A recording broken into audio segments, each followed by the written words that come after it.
Welcome to episode 97 of the High Volume Hiring Podcast. I am Stephen Rothberg. I am one of your two co-hosts. I'm also the founder of College Recruiter Job Search Site, where we believe that every student and recent grad deserves a great career and that it should be easy and inexpensive for employers to hire them. I am joined here today, as almost always, by my awesome co-host and Chief Operating Officer of College Recruiter, Jeanette Leeds. Jeanette. Hello. Hi, everyone. Great to see you again. Jeanette Leeds, as Stephen said, CEO of College Recruiter. I'm also HR Tech Advisor, AI Coach, and I'm really super pumped today because we have Jeremy Schifeling here today, and he is the founder of Job Insiders, if you don't know, and they work with over 300 universities and organizations to train staff and students on advanced LinkedIn and AI techniques. So Jeremy, welcome. So happy to have you here on episode 97. And obviously, as everyone's on the cover up, we're using AI, today's topic, using AI to drive better results for early careers recruiting programs. So welcome. Thank you so much, Jeanette. And thank you also, Stephen. So excited to be here. Yeah, it's awesome. So obviously I gave you a little bit intro, but tell us a little bit more about yourself, like, what you're doing with the Job Insider, sort of background for our listeners, and then we'll get into like all the fun LinkedIn and AI. In other words, who the heck is Jeremy? That's right. Where did this guy come from? Those that don't know.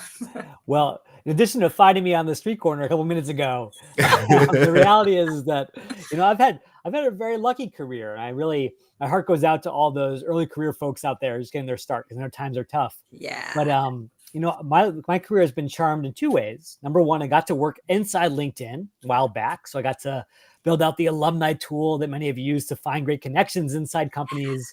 And then most recently, I was working for Khan Academy, the big nonprofit that helps people master algebra and calculus and all that good stuff. And we were actually one of the launch partners for ChatGPT when it first came out a couple years ago. Oh. And so I got to be there at the dawn for both of those revolutions. And so I've really built a business in the last couple of years, helping colleges and students make the most of those two tool sets to really help their students succeed. So that's my big focus. Oh, that is awesome. I did not realize that Khan, and for viewers or listeners that don't know, KHAN.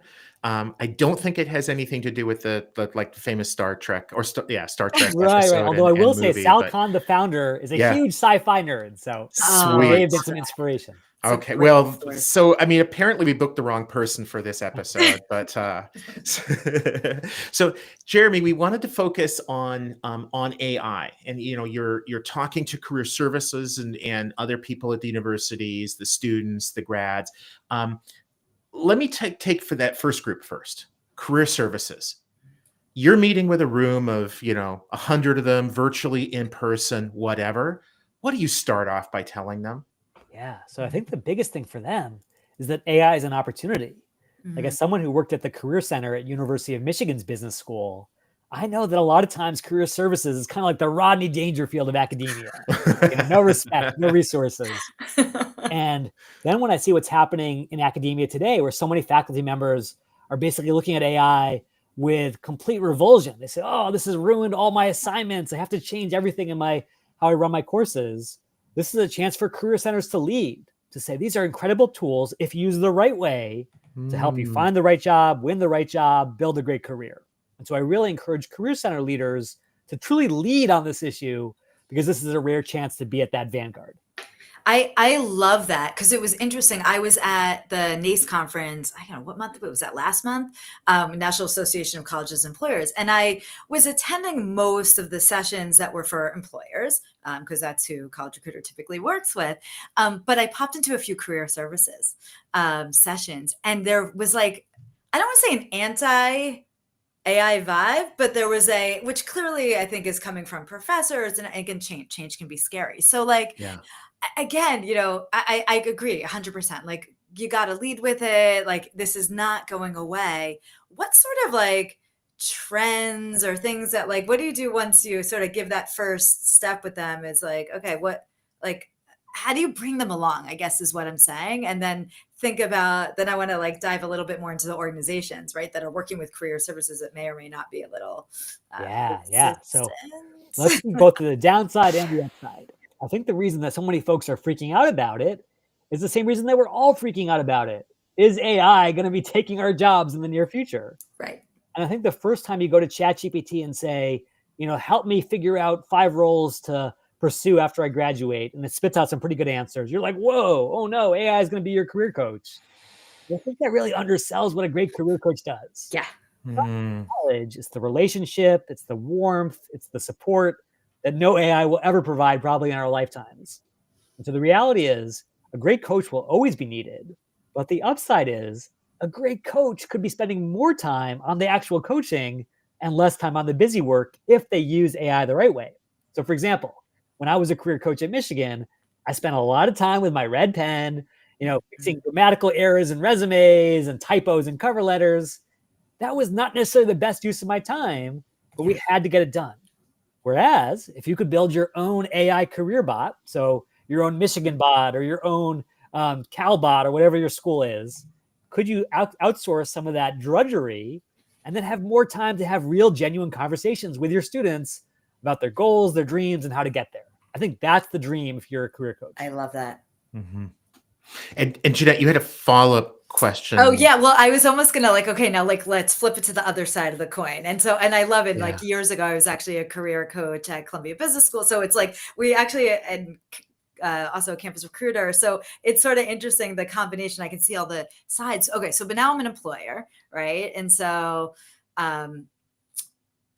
AI techniques there, right? There's so much to lever. Let's flip on the coin there. Advice there for, yeah. So I think the first thing is I actually understand why recruiters hate AI even more than career coaches. I love it. Spill the tea. Yeah, everything I'm hearing, I'm sure you guys are hearing this as well, is AI has taken a job that was already really hard and made it massively more difficult. Whereas 4 years ago, we were getting 300 applications for an internship. Now we're getting 3,000 in the first 24 hours. 80% of them are AI generated. How do we know who's even a good candidate anymore? And so I think the reality is recruiters can certainly fight back with AI. And I was actually just quoted in a New York Times article where the reporter basically said, this is an AI arms race. The students are using AI, the recruiters are using AI, probably going to be a zero-sum outcome. Or, and I think this is the real path forward, go back to what really matters. Is it really about keywords? Is it really about match rate? Is it really about all this stuff? Or is it trying to find someone who's going to fit really well into this team and just become an amazing complement, an amazing catalyst to help our organization be more successful in the future? And so I think that looks like way more of having people share their own experiences in their own words versus sort of pre-formatted systems, whether it's resumes, cover letters, whatever, where everything is exactly prone to AI sort of manipulation and leads to more of this arms race. So my call on both sides of the equation is let's get back to sort of human authenticity and less about the algorithms. I love it. It's a very glass half full approach, but not Pollyanna. It's not like I'm wishing for something that can't possibly exist. I love it. So one of the things that I've been thinking about, and I think Jeremy, you've forgotten more about how AI can be and should be used in the job search process than I will ever know. So I'd love to hear you say, absolutely, Stephen, I totally agree. But quite frankly, I suspect you're going to be like, well, no, that's not really the way it is. So one of the things I've been thinking is, I wonder if an employer that 5 years ago got 100 applications for, say, an internship, and today, and say 20 of them seem to be qualified, maybe well qualified, but reasonably well qualified. So like 20%. Today, maybe they're getting 200 applications for that same kind of role, but maybe 180 of them seem to be qualified, so call it 90%. I have this feeling that 90% of the candidates were always qualified, but did such a bad job of writing their resumes that you couldn't know it as the employer. So it's not really a difference in the candidates. It's a difference in how the candidates are communicating. Okay, so am I totally right and we're good and we're done, right? Or what's just your theory? pick my theory apart. Well, I actually love that, Stephen, because I think that's exactly what's happening. But I Okay, we're good. That's right. This podcast is over. But I want to push you a little bit on this idea of qualifications, because Okay. I think, and I'm speaking here both as someone who used to be a recruiter at Teach for America early in his career, and then certainly has been a hiring manager at LinkedIn and Khan Academy and for my own company.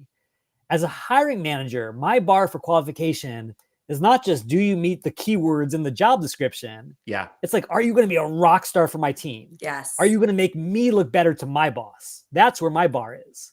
And so I just hired recently, and you're right, 80% of all the applications look good on the surface.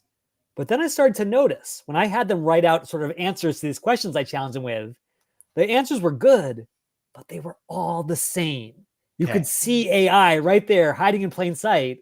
Oh, they used AI. They used AI. They used AI. And what does that tell me about these people? If they couldn't be bothered to spend any time on the application now, how are they going to be hustling for me a year from now when times get really tough? And so I ended up hiring the person who actually wrote their own response. It wasn't completely grammatically perfect, but there was heart, there was passion, there was human authenticity behind it. And now, 6 months into the job, she is crushing it for me because that same drive that I saw in her application is still present today. And what's her name and cell phone Yeah, that's number? right. Yeah. And The one qualified candidate left and in is the she world. really upset with anything that you're doing that we could use to hire her away from you? I'm just kidding. Yes. Jeanette, sorry. No, so I mean, it's sort of like an interesting angle there, where it's like, who's going no AI? It's almost like, you hear these stories, people are like flying, in airplanes, and they're like, they're not using music, they're just sitting, right? They're just like, you're being, like, forget about any sort of, but it's like interesting because the ability to use AI is like an important skill set to have, right? In terms of productivity and efficiency and whatnot. And so I don't know, it's like an interesting, I get what you're like, again, it's like that drive to just do, like, that is a really key indicator and skill. So how do you assess? So I like how you're assessing on it. Okay, wait. So I'm just looking at time, but I feel like, let me speak to that real quick, Jeanette. Yeah, 'Cause I do think I want to call this out. This is the elephant in the room. Okay. If you are a recruiter and you're listening to this, you're like, I can't just banish all the AI applicants, right. because the hiring managers are breathing down my neck saying I need people with AI skills. And so I think the trick is finding the people who are using AI the right way, the sophisticated way, which is for research, analysis, creativity, Love but it. still able to tell their own human story in an authentic way.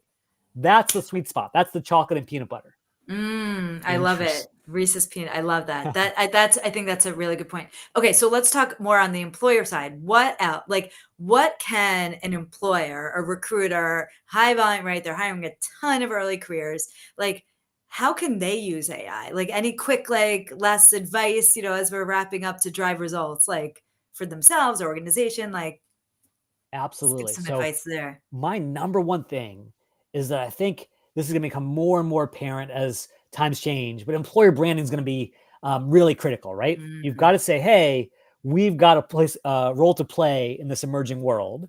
And so if you are still sort of putting out standard job descriptions and standard hiring websites and all that, like, hey, ChatGPT has been out there for 3 years. Yeah. Use it not just to do the writing for you, but for the creativity, to get some ideas, to push you a little bit. Like, ask ChatGPT, look at my hiring website and rip it apart through the cruel lens of a Gen Zer. You'll be surprised what you discover. And then number two, and I think this is so critical, is, can you actually use AI to help you with some of these things? So turn AI loose in some of your applicant data and say, don't look for people who just match the keywords in the job description in a binary format. Help me find the people who really have some traces of authenticity. Because I know the recruiters out there are saying, Jeremy, you're talking about one hire. I've got 100 hires. Right. And I'm like, well, maybe there's an AI or an algorithm to help with the authenticity search, not just the search for pure match. That's really cool. I haven't. It's interesting because it's like you're asking AI to, well, exactly like for authenticity. What I've heard employers that want to use AI is they tend to use it for matching. Yeah. Right. It's like, does the resume match with the job description? And this is a bit of a different, that's table stakes. Yeah. This is kind of that next level. So, Jeremy, this has been awesome. Yes. Thank you so much for your expertise, your passion around this. I'm sure that a bunch of listeners are going to be like reaching out to you to ask you for your calendar and whatnot. And they have to get in line because we were here first. But but thank you. This has been great. This is Jeanette, awesome. Jeanette, Yeah, lots to think especially about. with your AI expertise, this must have just charged your batteries. I mean, the combination of like early careers in AI, it's like it's awesome. But I love that you just brought up like again some different angles that I'm not hearing people talk about enough. So it's just fantastic. So I think lots of takeaways, and I really appreciate your time. Until next time, thanks everyone for tuning in. We'll see you in 2 weeks. Cheers. Awesome. Take care, everyone.